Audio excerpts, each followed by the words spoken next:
Em 1974 é criada a entidade binacional e em 1975, com 170 quilômetros de extensão, vai até o sul do Mato Grosso do Sul.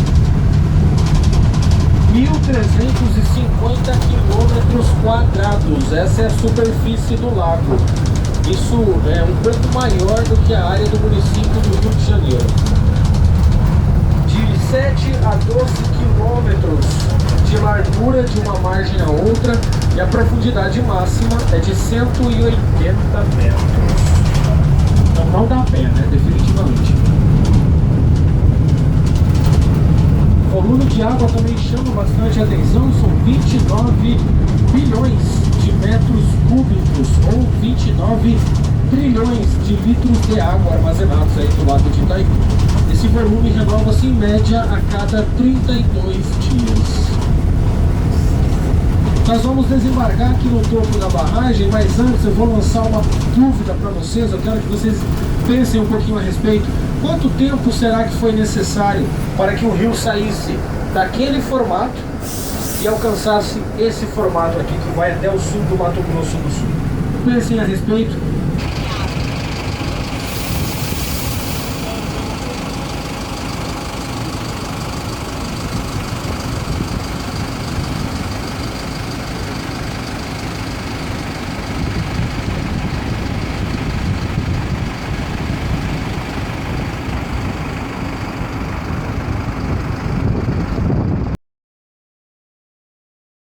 O que isso significa?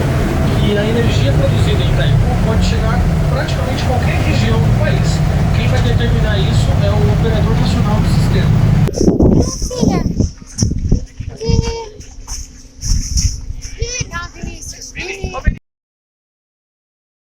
Ele veio aqui trocar uma ideia, né, com o governante brasileiro. Porque o Brasil estava dando uma despertinha para cima do Paraguai. Ele ia desviar o rio que pertence aos dois, usar todo esse potencial só para o Brasil, seria uma usina de 10 mil megawatts instalados lá. E depois devolveria o rio turbinado para o curso natural. Mas o Paraguai não gostou nada disso. Aí os ânimos se acirraram, né, e eles aproveitaram a oportunidade para definitivamente arquivar esse projeto. O nome do engenheiro era Luiz Henrique Ruppe. Ainda bem que isso não foi para frente. A partir daí começaram as negociações de forma bilateral. Os inúmeros estudos de viabilidade econômica apontaram esse local como melhor para a construção de uma usina do porte de Itaipu. Primeiro, pelo aspecto geológico, o solo aqui é formado por rocha vulcânica, rocha basáltica, que tem fator de resistência para suportar.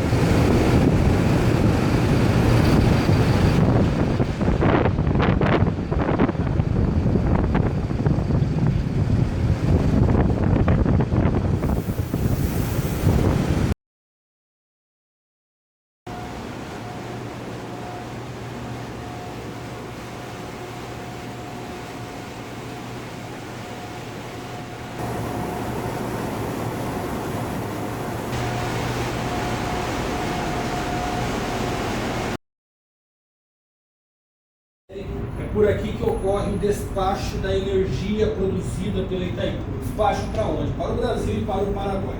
A sala é operada 24 horas por dia por uma equipe formada por 2 despachantes, um brasileiro e outro paraguaio. A sala nunca será controlada por 2 pessoas da mesma nacionalidade. Isso fere diretamente o Tratado de Itaipu. Pode ocorrer de um novo colaborador estar em fase de treinamento e acompanhar a operação. Aí tem 2 paraguaios e um brasileiro, mas operando mesmo é um de cada país. A escala é de 6 horas diretas, então a equipe é substituída a cada turno de 6 horas, mantendo sempre essa equidade binacional. Bom, vamos dar uma olhadinha nos números, né, nos dados que nós temos, os painéis lá na frente, começando da esquerda para a direita, lá na parte superior, em cima daquele, parece ser um eletrocardiograma, nós temos a geração total de Itaipu. 10.330 megawatts nesse exato momento. Lembrando, potência máxima de geração, né, capacidade máxima de geração de 14.000. Então, nesse momento, a Itaipu trabalha abaixo da sua potência máxima instalada. É muito raro observar a usina operando com os seus 14.000. O vertedor está fechado. Está fechado. O vertedor fechado. Podem observar, gente, aquele não tem água sobrando. Não tem água sobrando. Ele não é um número fixo, constante, né? Ele está sofrendo uma constante variação na realidade, né? Isso porque a produção de energia ela é diretamente influenciada pela demanda. Ora a demanda aumenta-se a produção. Ora a demanda diminui-se a produção. Passando para o segundo painel, nós temos o primeiro ali na posição vertical. Os dois setores de geração de Itaipu, tanto de 50 Hz na parte superior, quanto de 60 na parte inferior. Cada um daqueles círculos representa uma máquina e a cor indica seu status operacional. Então nós temos um total de 18 unidades gerando energia nesse exato momento, porque a cor vermelha indica a operação, e duas máquinas estão paradas por conveniência. Esse é o significado da cor verde. O que vem a ser isso? Não há demanda nesse momento, no Brasil especialmente, que justifique a entrada em operação daquelas duas unidades geradoras. Então a unidade 12 e 14 estão paradas no famoso modo stand-by. Existe uma outra, a terceira e última coloração, que é o azul, que representa máquinas paradas para manutenção. A unidade 18 auxiliar, a última máquina do setor de 60 Hz, assim estava até antes de ontem. Ontem ela já voltou a operar normalmente após 21 dias de pausa para manutenção preventiva. O que vai acontecer a cada semestre, com cada uma delas. É parada obrigatória. Então, obrigatoriamente, no mínimo 2 vezes por ano, a máquina para manutenção preventiva. Até aqui, gente, alguma dúvida? Não? Muito bem. O terceiro painel. Trata-se de um fluxograma operacional da subestação da margem direita. É a subestação que recebe os 50% da energia gerada em 50 Hz. Esse é o direito de compra que o Paraguai possui. Porém, todos nós sabemos que o Paraguai não consome toda essa quantidade de energia. É muita energia para o Paraguai nos dias de hoje. Daqui a algumas décadas ele vai precisar, mas até o momento não. Então o Paraguai consome, em média, 15% da produção de Itaipu.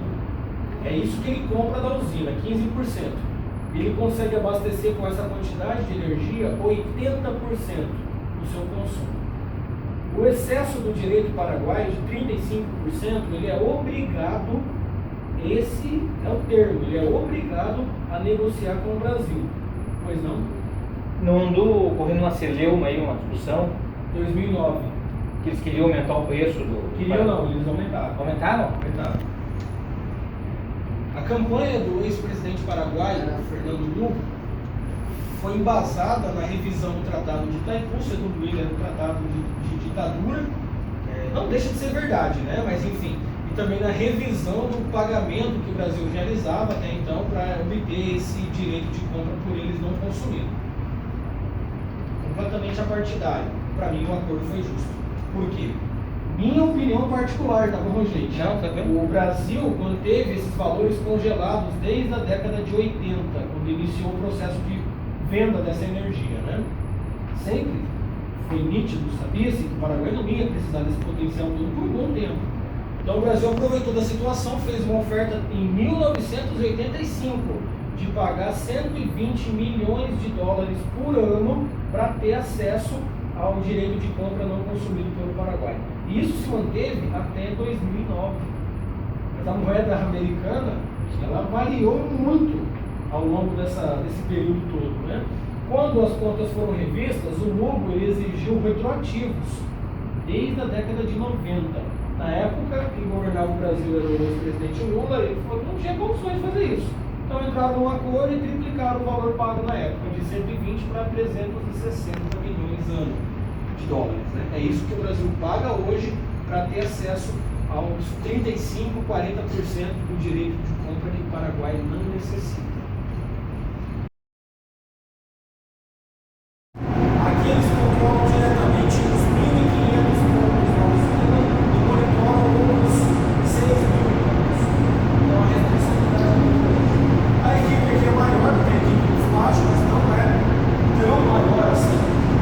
São 7 operadores, 7 engenheiros, 6 operadores e um supervisor. E os 6 operadores são 3 brasileiros, 3 paraguaios. O supervisor deve ser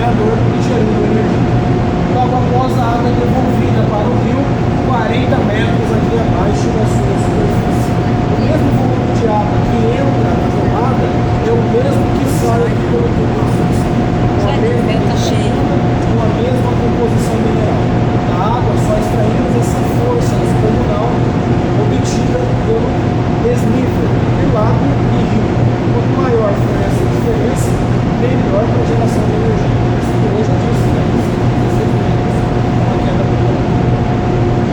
A título de localização, já estivemos no topo da barragem, dentro dela, quando olhamos para baixo, né, vimos o leito original do rio. Já estivemos na sala de despacho, na sala de controle, e agora estamos aqui no ponto 6, na galeria dos geradores. Logo mais, estaremos em frente ao eixo da turbina, aqui no ponto 2, mais ou menos aqui nessa região, entre a turbina e o rotor do gerador. Estamos visualizando a estrutura intermediária que conecta essas duas peças. Dúvidas? O que serve essa galeria de drenagem?